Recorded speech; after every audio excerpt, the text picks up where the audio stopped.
Which monitor and external hard drive should I get for working from home? Latest Skillet 2 cents Vitals Offspring Tech 911 Coronavirus The upgrade video do everything better.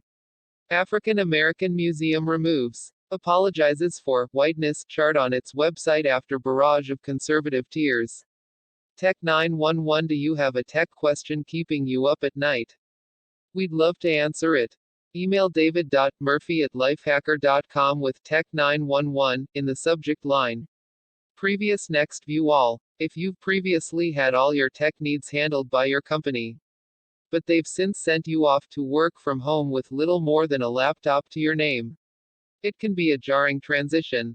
And since we're all probably looking at a few more months of self-isolation, it makes sense to trick out your home workstation a bit with the gear that helps you be productive.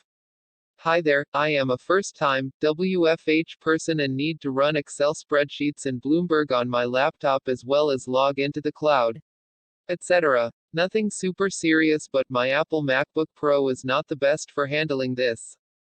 I'd love to get a monitor and a hard drive, but what's the most compact, movable system you recommend? We are crashing at a friend's house. Avoiding NYC, but once this nightmare is over we'll be back in NYC where we have a small apartment, no room for the whole office set up. I've found that the biggest blocker for me using a laptop for daily work is that doing everything on a trackpad and keyboard gets annoying. I'm much more productive with a mouse, infinitely more. Really, if you haven't explored that option, I recommend that as a first stop.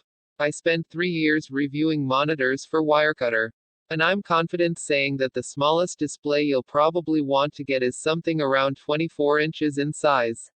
Any lower, and the experience just isn't worth it. You won't enjoy your multitasking, or the lack of an ability to do so, and you'll probably be stuck on some garbage 1080p, 19-inch display or what have you. At that point, why even bother getting a second display?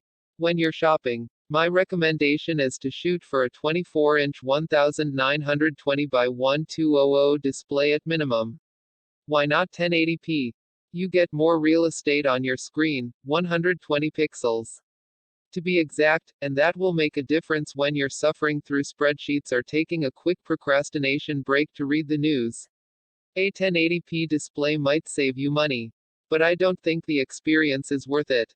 As for which monitor to buy, I'm going to go with Wirecutter's recommendation because I helped originate their monitor testing. So I know exactly what goes into how they pick a great display. Since a monitor is a buy it and you're stuck with it for a while kind of a purchase, I think that the Dell UltraSharp U2415 is the one to get. Why? It's not very expensive. It's 1920 by 1200. It supports simple HDMI and DisplayPort connections. And, most importantly, it's extremely adjustable in all the ways you'd need, no stacking a cheap display on a pile of books to get it to the right eye level, and its color accuracy is pretty strong. That won't matter much for spreadsheets and websites.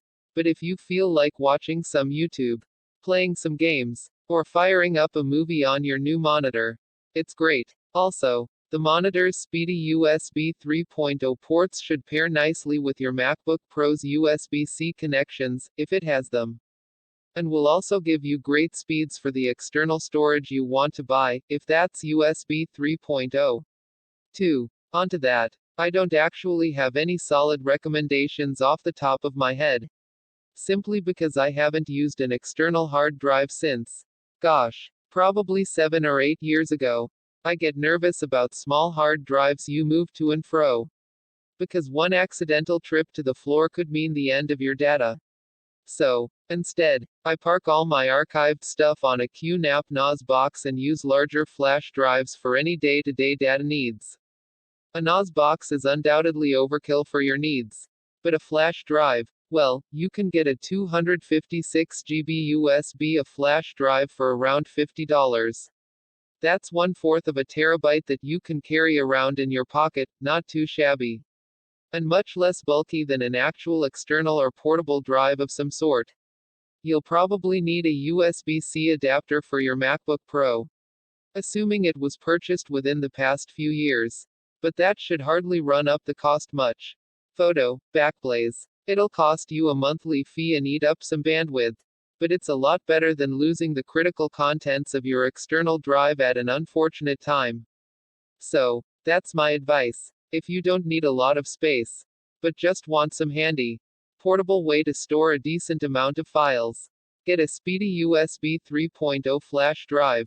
I also have Wirecutter's recommendation for that. Do you have a tech question keeping you up at night? Tired of troubleshooting your Windows or Mac? Looking for advice on apps, browser extensions, or utilities to accomplish a particular task? Let us know. Tell us in the comments below or email david.murphy@lifehacker.com. David Murphy is Lifehacker's senior technology editor. He has geeked out writing for the New York Times, Wirecutter, PC Magazine, Reviewed, Computer Shopper, and PC World. www.davidmurphy.com. Translation: if you value your data, get a RAID enclosure. Many will tell you that RAID is not a backup. But every single one of my data issues have been caused by drives going bad, though. It is far more rare than it used to be, so by using RAID 1, you at least have some protection against drive failure. Text source: lifehacker.com.